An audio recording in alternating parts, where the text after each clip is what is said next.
Nadie planea el momento en que su vida se detiene. No hay señal previa, no hay aviso, solo una mañana normal que de repente deja de serlo. Valentina Cruz llevaba 3 años siendo ese tipo de persona que no se permite detenerse. 3 años desde que su esposo se fue, desde que el departamento que compartían se convirtió en algo demasiado grande para 2 personas y demasiado caro para una.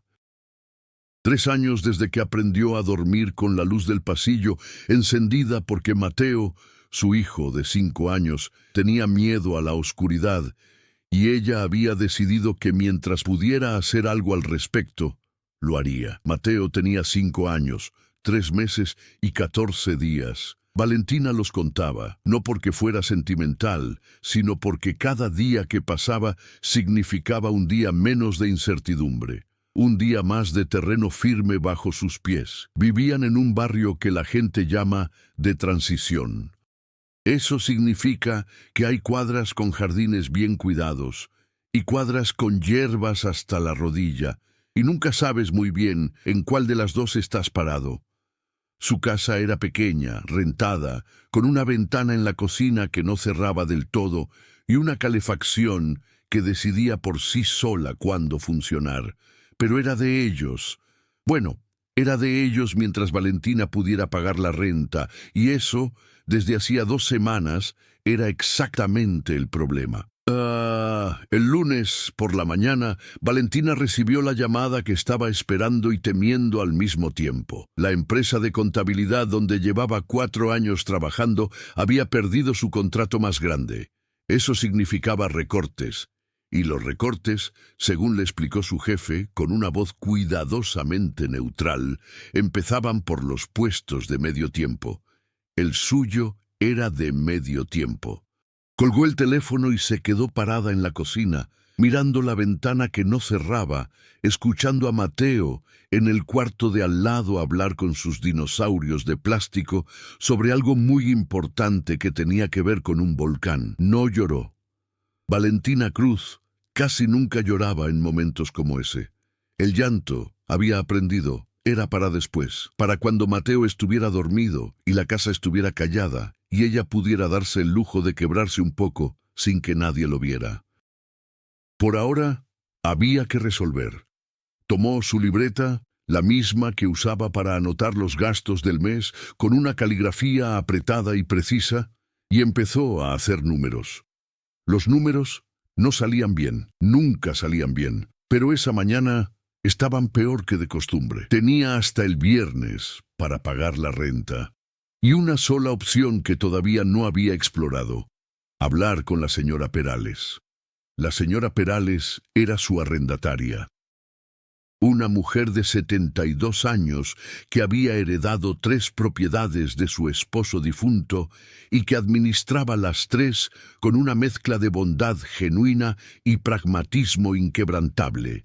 Era buena persona, pero el negocio era el negocio.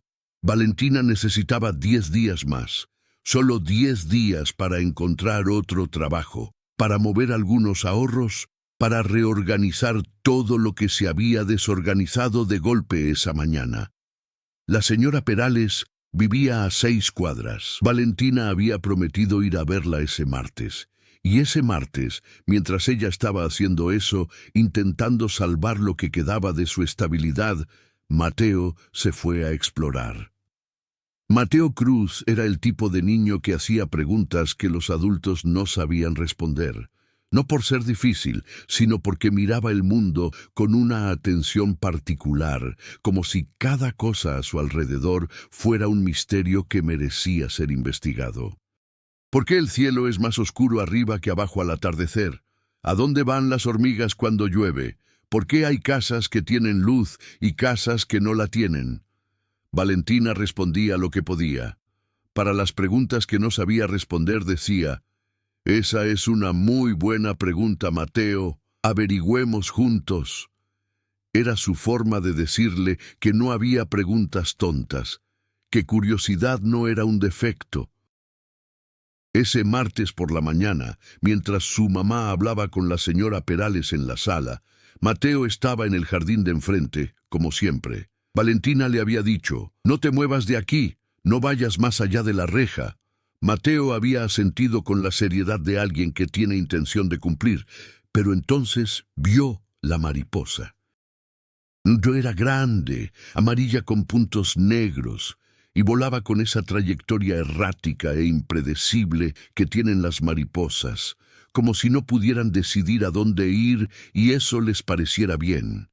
Mateo la siguió, solo un paso, luego dos. Luego ya estaba fuera de la reja, siguiendo a la mariposa por la banqueta, mirando hacia arriba con los ojos muy abiertos. La mariposa dobló en la esquina. Mateo dobló en la esquina y entonces la vio. La mansión al final de la calle Roble era el tipo de casa que los niños notan y los adultos fingen no notar. Una reja de hierro negro, alta, con remates en punta. Un jardín que se extendía más allá de lo que los ojos alcanzaban desde la banqueta. Árboles viejos, con ramas que se cruzaban arriba como un techo natural. Y al fondo, la casa. 3 pisos de piedra gris, ventanas grandes, una escalinata de entrada que parecía sacada de otra época. En el barrio, todos sabían que esa casa existía. Nadie sabía mucho sobre quién vivía en ella. Se decía que era un hombre, rico, eso era evidente. Solo, eso también, que casi nunca salía. Que la única persona que entraba y salía regularmente era una mujer mayor que llevaba las compras los miércoles. Algunos decían que era un viudo, otros decían que era excéntrico. Un vecino había insistido una vez en la panadería que el hombre había sido un empresario importante que había decidido desaparecer del mundo por razones que nadie conocía. Nadie había hablado con él directamente, nadie excepto Mateo, pero eso estaba a punto de cambiar. La mariposa atravesó los barrotes de la reja y desapareció entre los arbustos del jardín. Mateo se quedó parado en la banqueta, mirando hacia adentro. Había algo en ese jardín que lo llamaba, no de manera ominosa, sino de la manera en que te llama un libro cerrado, o un cajón entreabierto, o un camino que dobla detrás de un árbol y no sabes qué hay del otro lado. Empujó la reja. No estaba con llave. Se abrió con un sonido suave, como si llevara tiempo esperando que alguien la empujara. Mateo entró. El jardín era más grande por dentro de lo que parecía desde afuera.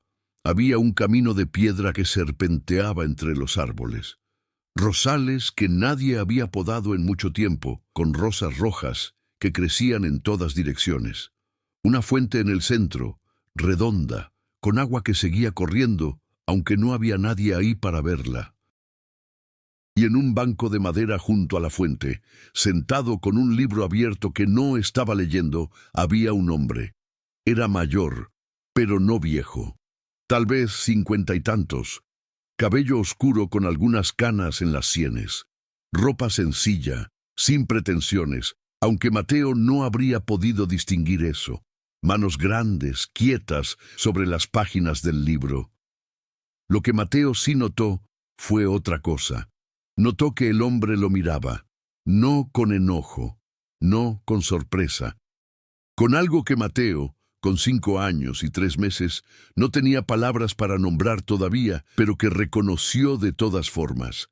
Era la misma mirada que tenía su mamá algunas veces, tarde en la noche, cuando creía que él ya estaba dormido, la mirada de alguien que extraña algo. El hombre no se movió, Mateo tampoco. Se miraron desde los 2 lados de la fuente por un momento que duró más de lo que deberían durar los silencios entre un niño de 5 años y un desconocido. Luego Mateo dijo con toda la naturalidad del mundo, seguía a una mariposa. El hombre parpadeó. Amarilla, con puntos negros, continuó Mateo, como si eso lo explicara todo. Se metió por ahí, señaló hacia los arbustos al fondo del jardín. El hombre miró hacia donde señalaba el niño. Luego volvió a mirarlo a él. «Las mariposas hacen eso», dijo finalmente. Su voz era grave, un poco oxidada, como alguien que no ha hablado mucho últimamente. «Entran a los jardines sin pedir permiso». «Yo tampoco pedí permiso», dijo Mateo. Una pausa breve. No, no lo pediste. Lo siento, dijo Mateo, aunque no sonaba especialmente arrepentido.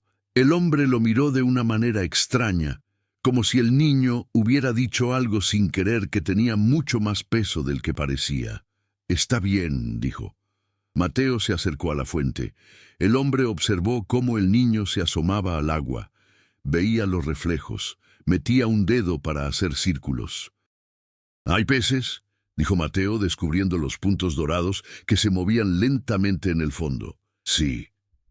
Muchos. 17. Mateo lo miró. ¿Los contaste?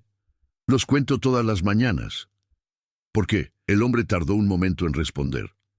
Mateo esperó con esa paciencia que tienen los niños cuando la pregunta les importa de verdad. Para asegurarme de que todos siguen ahí, dijo el hombre. Mateo procesó eso. Luego asintió, como si fuera completamente razonable. Yo hago lo mismo con mis dinosaurios, dijo.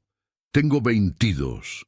A veces se caen de la cama y entonces pienso que desaparecieron. Algo pasó por la cara del hombre. Muy rápido. Tan rápido que si no estuvieras mirando con atención no lo verías. Pero estaba ahí.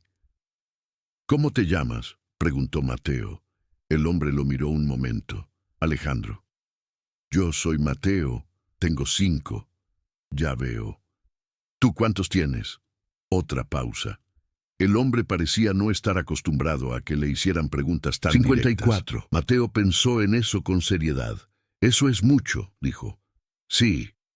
Mi mamá tiene 32. Dice que es mucho, pero yo creo que no. El hombre miró al niño sin decir nada. Mateo ya estaba mirando los peces otra vez, completamente concentrado. ¿Vives aquí?, preguntó Mateo sin voltear. Sí. ¿Solo? Sí, nosotros somos 2, dijo Mateo. Mi mamá y yo. Antes éramos 3, pero ya no. Lo dijo sin tristeza, solo como dato, como quien describe el clima. El hombre cerró el libro que había tenido abierto todo ese tiempo sin leer ni una página. Valentina terminó la conversación con la señora Perales a las 11:15 de la mañana. Había conseguido 10 días. La señora Perales había aceptado con la condición de que Valentina la mantuviera informada. Era suficiente. Tenía que ser suficiente. Salió con los hombros un poco menos tensos que cuando había entrado. Cruzó la sala, abrió la puerta principal y el jardín estaba vacío. Valentina, que había sobrevivido 3 años de madre soltera sin perder la calma en ningún momento verdaderamente importante. Valentina, que había aprendido a gestionar el miedo como se gestiona una deuda, reconociéndolo, dosificándolo, pagándolo en partes pequeñas para que no te aplaste de golpe. Valentina Cruz entró en pánico. Llamó a Mateo, ninguna respuesta. Revisó el jardín 2 veces, nada. Salió a la banqueta, miró en ambas direcciones. La calle estaba vacía. Caminó rápido hacia la esquina. Dobló y vio la reja de hierro negro, abierta.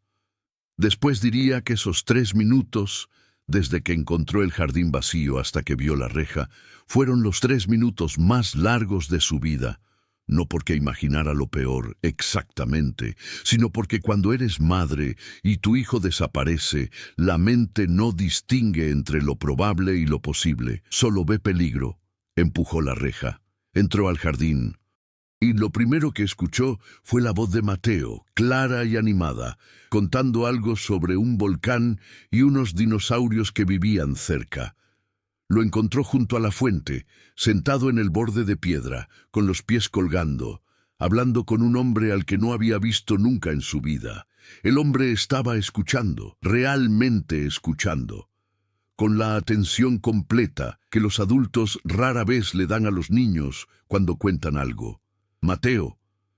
Su voz salió más dura de lo que pretendía. Mateo se volteó. Vio la cara de su mamá y entendió de inmediato que había hecho algo que no debía. «Mami, hay 17 peces. Mateo, ven aquí». El niño se bajó del borde de la fuente con cuidado y fue hacia su mamá. Valentina lo tomó del hombro, lo puso detrás de ella y miró al hombre. El hombre se había puesto de pie cuando ella entró. Ahora estaba quieto, a unos metros, con el libro cerrado en una mano. No hizo ningún movimiento hacia ellos, solo esperó. «Señor», empezó Valentina con la voz de alguien que está eligiendo sus palabras con cuidado. «Le pido disculpas. Estaba aquí al lado y no me di cuenta de que él...» «No hay nada que disculpar», lo dijo tranquilamente, sin irritación, sin el tono condescendiente que Valentina había medio esperado. «Solo eso, no hay nada que disculpar». Valentina parpadeó. «Entro sin permiso», dijo ella de todas formas. «Siguiendo una mariposa», dijo el hombre. «Ya me explicó». Una pausa. Valentina miró al hombre más detenidamente de lo que había planeado hacerlo. Había algo en él que no cuadraba con lo que esperaba. No el frío distante que el barrio le atribuía, sino algo más parecido a una distancia que alguien ha construido con esfuerzo, piedra por piedra, porque lo protege de algo. Conocía ese tipo de distancia. La había construido ella misma, algunos días. «Soy Valentina Cruz», dijo. «Vivimos en la calle Álamo, a 4 cuadras. Alejandro Monreal no extendió la mano». Pero su voz, cuando dijo su nombre, tuvo algo diferente, algo que sonaba a alguien que no está acostumbrado a presentarse. «Gracias por estar con él», dijo Valentina. «Me contó sobre sus dinosaurios». Mateo, desde detrás de su mamá, asomó la cabeza. «Le dije que el tiranosaurio se llama Rodrigo», aclaró Mateo. «Es un nombre importante», dijo Alejandro, y por primera vez en esa conversación, algo en su cara se movió. No exactamente una sonrisa, pero algo en esa dirección. Valentina lo vio en ese momento. Lo que estaba debajo de la quietud de ese hombre no era frialdad, era algo más parecido a un cuidado extremo, como alguien que camina sobre algo que sabe que puede romperse y ha aprendido a moverse despacio para no hacerlo. Habría podido ignorarlo, habría podido agradecer, tomar a Mateo de la mano y salir del jardín y no volver a pensar en Alejandro Monreal. Eso era lo razonable. Pero entonces Mateo dijo: «Mami, Alejandro cuenta los peces todas las mañanas para asegurarse de que estén todos». Y lo dijo con esa voz que usaba cuando algo le parecía importante, pero no sabía exactamente por qué. Valentina miró al hombre. Alejandro miró al niño. Y hubo un silencio que duró exactamente lo que necesitaba durar para que Valentina entendiera que había algo ahí, que no era solo excentricidad de hombre rico con demasiado tiempo. «Los peces fueron de mi hijo», dijo Alejandro. Lo dijo sin preámbulo, sin dramatismo, como un hecho que había tardado mucho tiempo en poder decir en voz alta y ya no tenía más capas sobre él. Valentina no respondió de inmediato. No había respuesta correcta para eso. Ambos lo sabían. «Lo siento», dijo finalmente. Alejandro asintió, una sola vez. El gesto de alguien que acepta algo que ya no le duele de la misma manera, pero nunca va a dejar de doler del todo. Mateo, que había estado mirando los peces, se volteó. «¿Dónde está tu hijo?», preguntó. El corazón de Valentina se contrajo. «Mateo», dijo suavemente. «No, está bien», dijo Alejandro. Miró al niño directamente. «Está en el cielo, Mateo». Mateo procesó eso con la seriedad que le daba a todo lo importante. «Como el abuelo Ernesto de mi mamá».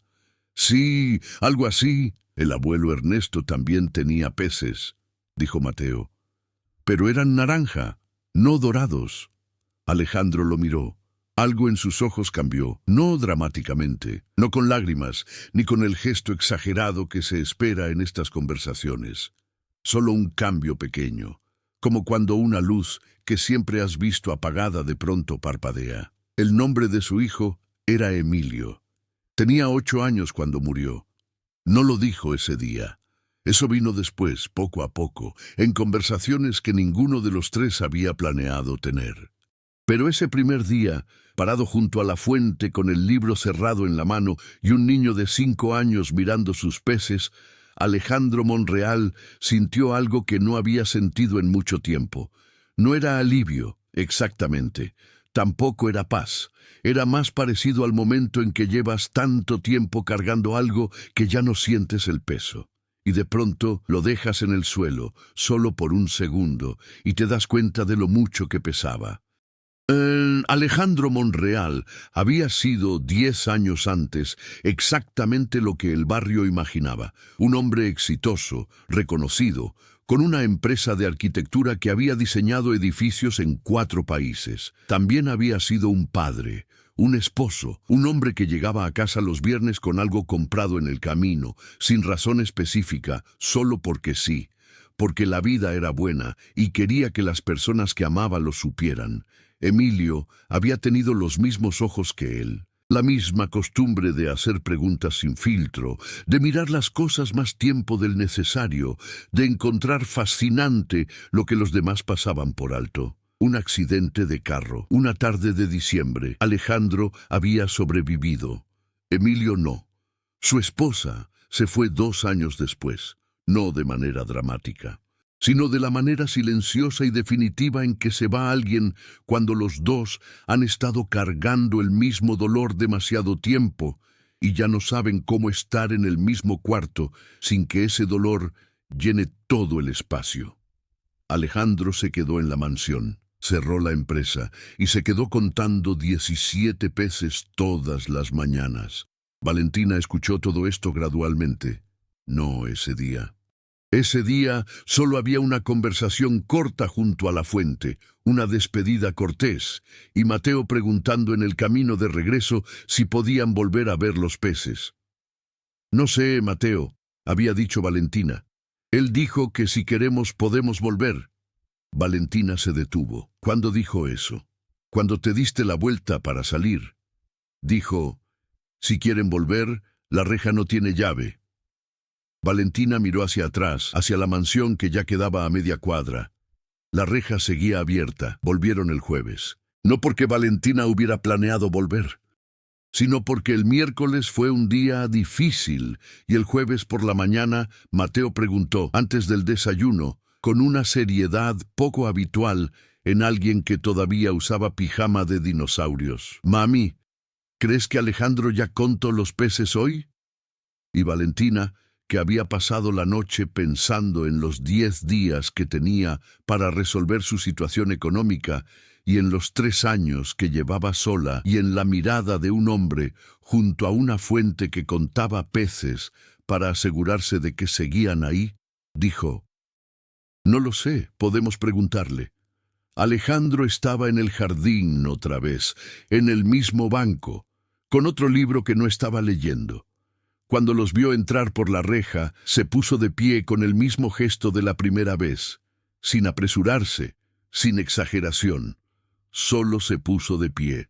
¿Los 17 siguen ahí?, preguntó Mateo desde la entrada. «Esta mañana sí», respondió Alejandro. Mateo asintió, satisfecho, y fue directo a la fuente a verificarlo por sí mismo. Valentina se quedó donde estaba. «Espero que no sea una molestia», dijo. «No lo es», dijo Alejandro, y después de un momento, «¿Quiere sentarse?» Había otro banco al otro lado de la fuente, cubierto en parte por las ramas de un árbol viejo. Valentina se sentó. No hablaron mucho ese día. No hacía falta. Mateo habló por los 3, contando los peces en voz alta, luego describiendo con detalle el sistema de clasificación de sus dinosaurios, luego preguntando ¿por qué las rosas tenían espinas? «Para protegerse», dijo Alejandro. «¿De qué?» «De las cosas que podrían hacerles daño». Mateo miró las rosas un momento. «Pero así nadie puede tocarlas», dijo. Alejandro miró al niño. Luego miró a Valentina. Y en ese intercambio de miradas que solo duró un segundo, pasó algo que ninguno de los dos nombró, pero ambos reconocieron. Una comprensión mutua, silenciosa, del tipo que no necesita palabras porque ya tiene suficiente peso por sí sola. Las semanas que siguieron construyeron algo que ninguno de los 3 supo nombrar al principio. No era amistad, Exactamente. Aunque se parecía. No era compasión, aunque estaba ahí también. Era más parecido a lo que pasa cuando dos personas que han estado solas demasiado tiempo de repente se encuentran en el mismo espacio y descubren que ese espacio se vuelve más fácil de habitar. Valentina encontró trabajo, no de inmediato y no sin esfuerzo. Pero al final de la segunda semana, a través de un contacto que tenía de antes, consiguió una posición de tiempo completo en una firma de auditoría pequeña que quedaba a 20 minutos de casa. Le pagaba menos de lo que esperaba, pero pagaba, y por ahora eso era suficiente. Lo que no esperaba era que Alejandro, sin que se lo pidiera, sin hacerlo parecer un favor, le ofreciera a Mateo pasar algunas mañanas en el jardín de la mansión mientras ella trabajaba. No tienes que hacer eso, dijo Valentina cuando él lo propuso. Lo sé, dijo Alejandro. Mateo puede ser muy intenso, hace preguntas todo el tiempo. También lo sé. Una pausa. No tengo a nadie más, dijo Valentina. Lo dijo en voz baja, sin drama, solo como un hecho. La guardería es cara y mi mamá está en otra ciudad y... Se detuvo. Valentina. Ella lo miró. El jardín es más grande de lo que necesito, dijo Alejandro. Y hace mucho tiempo que no tiene nadie que le pregunte por qué las rosas tienen espinas. Mateo pasó 3 mañanas a la semana en el jardín de Alejandro durante ese mes. Al principio, Valentina llegaba puntualmente a las 12 con el corazón un poco apretado, esperando encontrar algo mal, alguna razón para que eso no funcionara. Llegaba y encontraba a Mateo construyendo algo con piedras del jardín, con Alejandro sentado cerca, sin hablar necesariamente, pero ahí. O a Mateo corriendo entre los árboles mientras Alejandro leía en el banco. O a los dos inclinados sobre la fuente, contando los peces juntos. Una tarde llegó y los encontró en la cocina de la mansión. La primera vez que Mateo había estado adentro. Alejandro le estaba enseñando cómo partir una naranja en partes iguales. Mateo estaba convencido de que su mitad era más pequeña y Alejandro le estaba demostrando con paciencia geométrica que no. Valentina se quedó en la puerta un momento antes de anunciarse y pensó con una claridad que la sorprendió que hacía mucho tiempo que no veía a Mateo tan completamente tranquilo. Fue un viernes por la tarde. Mateo se había quedado dormido en el jardín, cosa que hacía a veces con la facilidad de los niños que se cansan de verdad porque han estado completamente presentes todo el día. Alejandro había puesto una manta sobre él sin despertarlo. Cuando Valentina llegó, encontró a su hijo dormido en el banco de madera con una manta azul sobre los hombros y a Alejandro sentado al otro lado de la fuente, mirando el agua. Se sentó a su lado en silencio.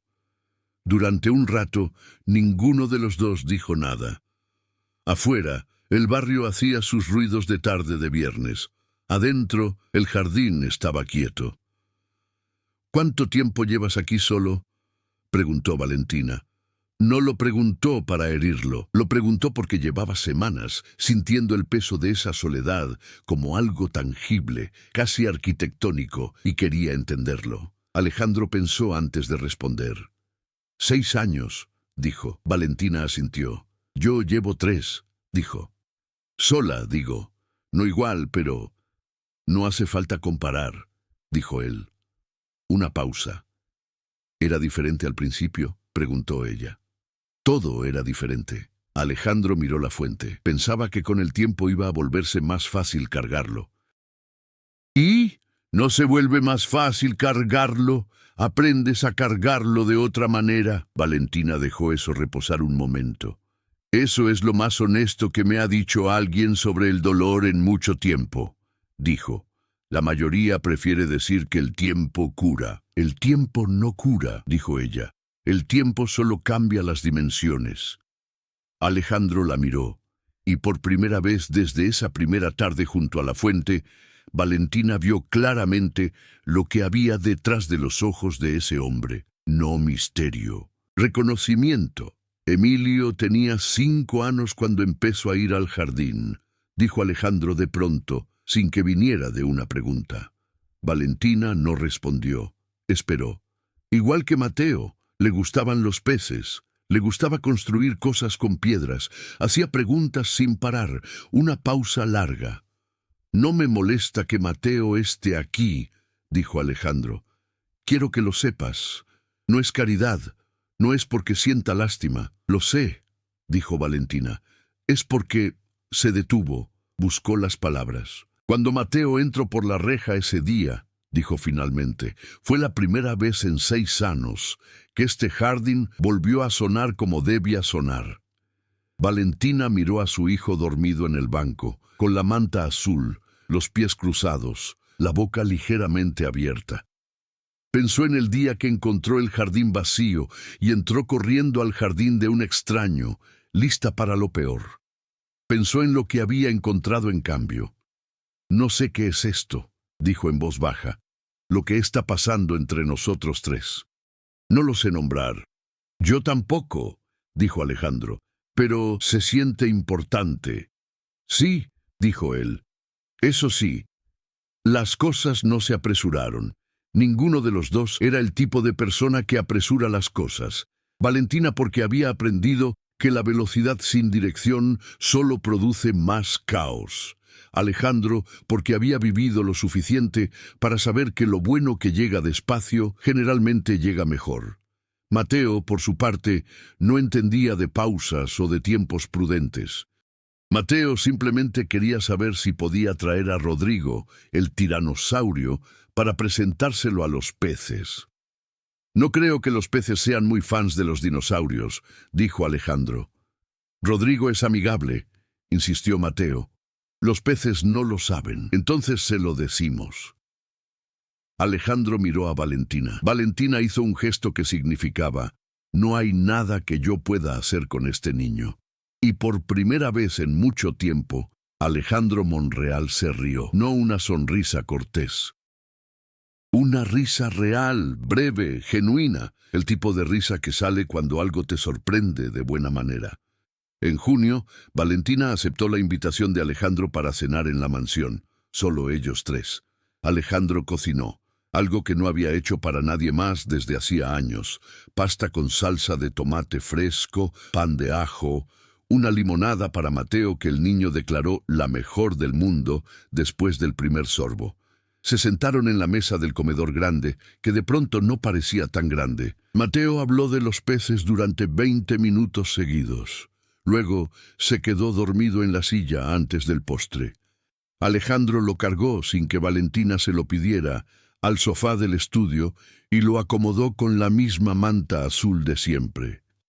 Valentina lo vio desde la puerta y sintió algo que había estado guardando con mucho cuidado durante meses, algo que no quería dejar salir antes de estar segura, salir de donde lo guardaba: gratitud, pero no del tipo que se le tiene a alguien que te hace un favor. Del tipo que se le tiene a alguien que, sin proponérselo, te recuerda que el mundo todavía puede sorprenderte de buena manera. «No pensaba que iba a ser así», dijo Valentina esa noche, cuando Mateo estaba dormido y los dos estaban en el jardín, sentados junto a la fuente que ya era un poco de los 3. «¿Cómo pensabas que iba a ser?»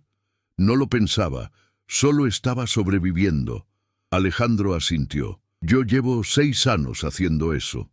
Y ahora…» Alejandro miró la fuente. Los peces se movían lentamente bajo el reflejo del cielo nocturno. «Ahora creo que estoy haciendo algo diferente», dijo. Valentina no preguntó qué era ese algo diferente. No hacía falta. Ambos lo sabían. Hay cosas que no llegan cuando las buscas. Llegan cuando una mariposa dobla en una esquina y un niño de 5 años la sigue sin pensarlo 2 veces. Llegan cuando una reja que no tiene llave se abre con un empujón suave. Llegan cuando la persona que menos esperabas encontrar está sentada junto a una fuente, contando 17 peces, esperando sin saber qué espera. Valentina no buscaba rescate, nunca lo buscó. Era demasiado lista y demasiado orgullosa para eso. Lo que encontró fue algo diferente. Encontró un espacio donde el peso que cargaba sola podía, a veces, apoyarse en otro lado. No para quedarse, solo para descansar un momento. Alejandro no buscaba que nadie lo rescatara tampoco. Solo contaba peces. Y una mañana, sin aviso, un niño entró por su reja siguiendo una mariposa y le hizo preguntas que él había dejado de hacerse, y el jardín volvió a sonar como debía sonar. ¿Y Mateo? Mateo simplemente siguió a la mariposa. Como hacen los niños, como deberíamos hacer todos nosotros más seguido. Cuando algo nos llama sin poder explicar por qué. Algunos encuentros parecen accidentes, algunos accidentes parecen lo más necesario que te ha pasado. Y algunas rondas de 17 peces contados en voz alta por una voz de 5 años son el principio de todo lo que viene después. Si esta historia te recordó que las conexiones más importantes llegan cuando menos las planeas, dale like a este video y suscríbete al canal. Cuéntanos en los comentarios, ¿hubo algún momento en esta historia que te movió más que los otros? Nos vemos en el próximo video.